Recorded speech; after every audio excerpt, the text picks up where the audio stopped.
오늘도 누구보다 아침 일찍 문을 열었지만 개시가 늦어서 속상하신 분, 나만 장사가 안 되나 싶어서 초조한 마음으로 몰래 동네 한 바퀴를 돌고 오신 분들, 다른 가게는 손님도 많고 장사도 잘 되는 것 같은데 왜 당신의 가게에만 손님이 없을까요? 특히 이제 막 장사를 시작해서 무엇을 해야 할지 감도 안 잡히는 장사 초보인 분들은 꼭 끝까지 영상을 시청하시기 바랍니다. 내 가게에 손님이 왜 없는지 모른다면 망할 수도 있으니까요. 오늘 이 영상을 끝까지 시청하시면 그 누구보다 빠르게 해답을 얻으실 수 있습니다.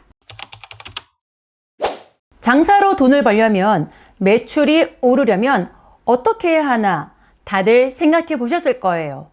그런데 매출을 만드는 데는 공식이 있다는 사실 알고 계셨나요? 이 말을 들으니까 공식이 있다니, 그러면 그 공식대로만 하면 금방 돈을 벌겠네? 라는 생각이 드실 겁니다. 이렇게 공식대로만 하면 돈을 벌 것 같지만 안타깝게도 많은 자영업자들이 폐업을 하는 것이 현실이죠. 수학 공식을 안다고 해서 수학 100점을 맞을 수 없는 것처럼 공식을 안다고 무조건 돈을 벌 수 있는 것이 아니기 때문입니다. 그래도 공식을 알고 싶은 분들이 많으실 텐데요. 2018년에 출간된 잘 되는 가게의 영업 비밀이라는 책에 따르면 월 매출은 월간 고객 수 곱하기 객단가라고 표현하고 있습니다. 매출이 오르려면 고객 수가 많아지거나 객단가가 높으면 됩니다. 참 쉽죠? 여기서 객단가를 올리는 것이 가장 쉬운 방법인 것 같지만 경쟁력이 별로 없는 상태에서 올리면 기존 손님마저 안 올 수 있기 때문에 절대 쉬운 방법이 아닙니다. 결국 우리는 내 매장을 방문하는 손님의 수를 늘리는 것이 매출을 올릴 수 있는 첫 번째 방법이 되는 것이죠. 아니, 그걸 누가 몰라?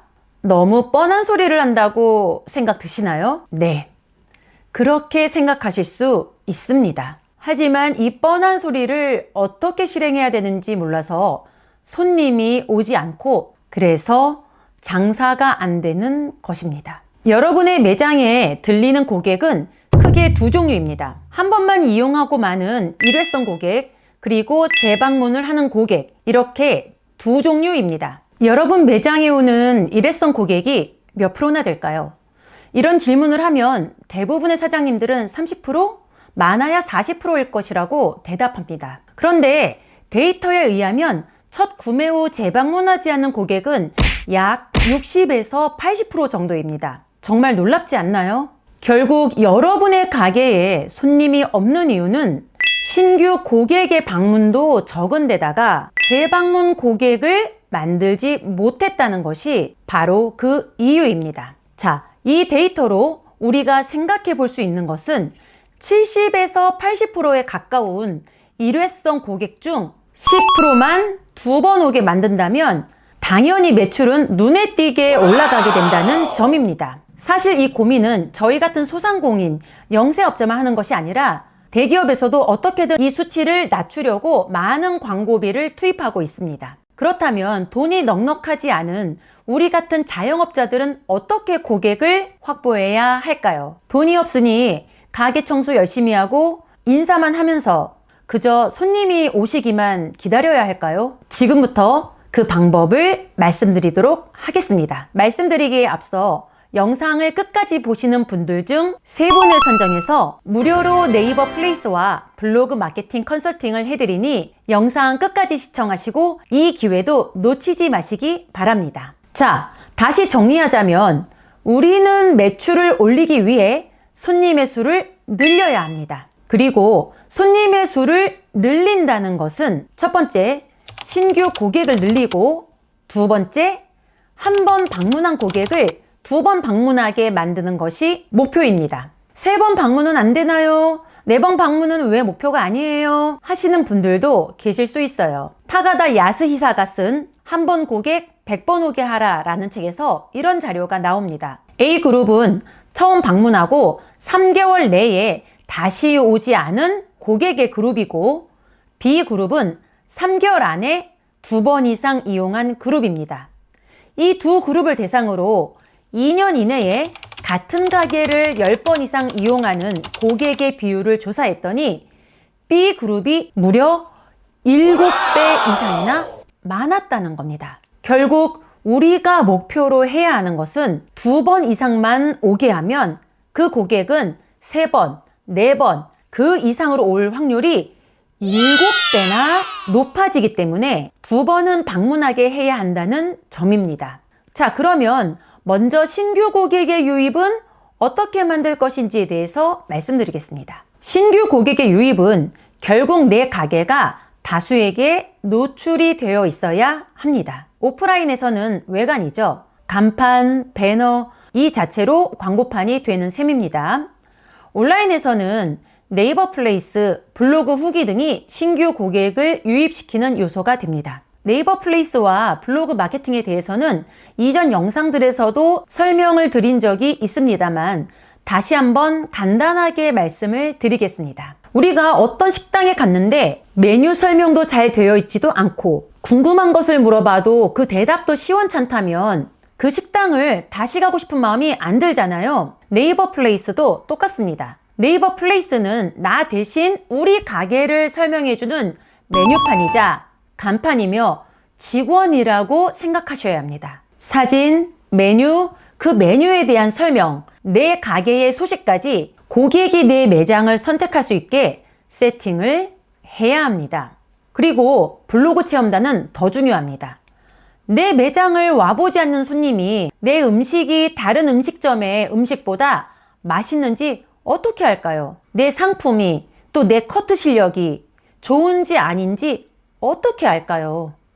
알 수가 없습니다. 그래서 결국 리뷰를 통해서 그 증거를 제시해야 합니다. 2024년 전환율 최적화 전략을 위한 여러 가지 주요 통계 조사에 따르면 리뷰가 있는 제품은 없는 제품보다 구매 확률이 무려 270%나 높다고 하니 영수증 리뷰를 하루에 1개라도 꾸준히 쌓으셔야 합니다. 게다가 영수증 리뷰는 플레이스 순위를 올리는 데에도 도움이 됩니다. 순위가 올라가면 네이버에 검색했을 때 우선적으로 노출이 되니까 일타쌍피인 셈이죠. 그렇다면 신규 고객 유입보다 더 중요한 재방문 고객 수 늘리기는 어떻게 할까요? 재방문을 하지 않는 여러 이유 중 큰 비중을 차지하는 것은 바로 까먹어서입니다. 이게 무슨 말이야? 하실 텐데요. 여러분의 가게가 기억에 없다는 뜻입니다. 기억에서 사라졌다는 말은 역으로 하면 기억에 남을 만한 요소가 없다는 뜻이 되는 거죠. 자, 그럼 어떻게 해야 기억에 남을까요? 바로 기억에 남을 수 있는 특별한 경험을 고객에게 심어줘야 합니다. 여러분 성심당 가보신 적 있으시죠? 저는 성심당을 갔었을 때 가장 인상 깊었던 것 중 하나가 그렇게 손님이 많으면 시식을 안 깔아도 될 것 같은데 엄청나게 시식방을 깔아놨던 것이 두고두고 기억에 남았어요. 저희 가게도 이런 특별한 경험을 만들어 드리기 위해서 신제품이나 가장 맛있는 떡을 아낌없이 시식으로 내놓습니다. 그런데 여기에 한 가지 경험을 더 추가했습니다. 구매하시는 분들께 서비스로 떡을 더 드립니다.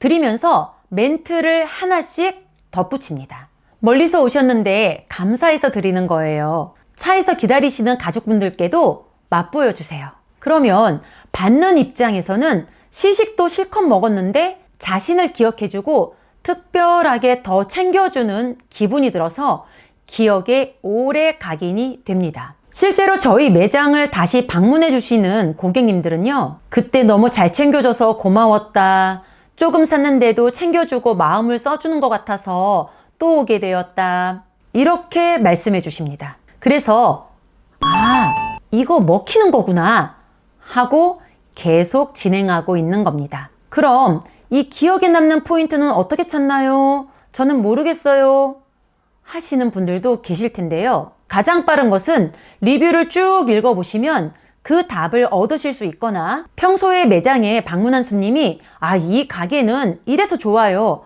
하고 말한 부분이 있다면 잘 적어 놓으셨다가 그 점을 살리시면 됩니다. 자, 미용실이라면 여기 원장님은 쉽게 손질할 수 있는 헤어스타일을 알려주셔서 좋아요 라든지, 술집이라면 이 가게는 웰컴 드링크로 잔술 한 잔을 주셔서 매력적이에요 등등 기억에 남는 요소를 만드시기 바랍니다. 온라인에서는 이걸 할 방법이 없냐 라고 궁금하신 분들도 계실 텐데요. 온라인에서 가장 쉽게 할 수 있는 방법은 영수증 리뷰에 댓글을 다는 것입니다. 한 가지 중요한 팁을 드리자면 단순히 감사합니다 라고 쓰지 마시고요. 고객이 언급한 부분을 다시 한번 언급해 줌으로써 기억을 한 번 더 강화시킵니다. 그리고 매장에서 손님께 미처 말하지 못했던 나의 스토리와 우리 가게의 장점을 어필해 주는 내용도 추가로 작성해 줍니다. 또 하나 생각해 볼 수 있는 것은 매장을 재방문할 수 있도록 혜택을 제시하는 것입니다. 예전엔 생일 쿠폰이나 명함 추첨 등과 같은 방식이 있었지만 지금은 개인정보 때문에 민감한 부분이 있어요. 그러면 할 수 없느냐? 그건 아닙니다. 스마트 플레이스에 알림받기 등록을 한 고객 대상으로 메시지를 전송할 수 있습니다. 이것을 통해 적극적으로 재방문을 유도하도록 합니다. 인스타그램 활용도가 높으신 분은 DM이나 게시물을 통해서 적극 유도하시는 것도 매우 좋은 방법이 됩니다. 오늘 영상에서는 여러분의 가게에 손님이 적은 이유는 무엇인지, 그리고 이것을 해결할 방법은 무엇인지에 대해서 알려드렸습니다. 그러나 이 영상만으로는 뭔가 부족하다고 느끼시는 분이나 도움이 필요하신 분은 아래 설명이나 고정 댓글의 링크를 클릭해서 신청을 해주세요. 3분을 뽑아서 무료로 네이버 스마트 플레이스 진단과 여러분의 브랜드 블로그 진단을 도와드리고 컨설팅을 해드리겠습니다. 좋아요와 구독, 그리고 알림 설정까지 해두시면요. 장사에 정말 필요한 실전 노하우들, 매출을 올리는 전략, 손님을 모으는 마케팅 방법까지 영상 올라오자마자 가장 먼저 편하게 받아보실 수 있습니다. 좋은 정보, 정확한 방향 놓치지 마세요. 구독 하나로 여러분의 장사의 흐름이 달라질 수 있습니다. 대한민국 자영업자분들 파이팅! 감사합니다.